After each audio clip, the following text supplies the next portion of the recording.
Open the lid and fill the water tank with drinking water. The water level should not exceed max level, as indicated on the water gauge. Place the funnel securely into the funnel holder. Insert the permanent filter basket into the funnel. Add coffee powder into permanent filter. Close the top cover completely.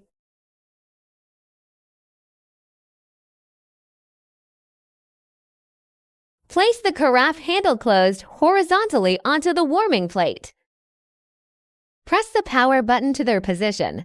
The red indicator light will turn on and brewing will begin. You can pause brewing anytime by pressing the power button. Red light turns off. Press the power button again to resume brewing.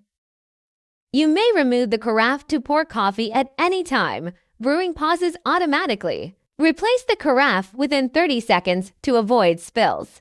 When brewing finishes about 1 minute after dripping stops, remove the carafe and serve. Turn off the power after completion.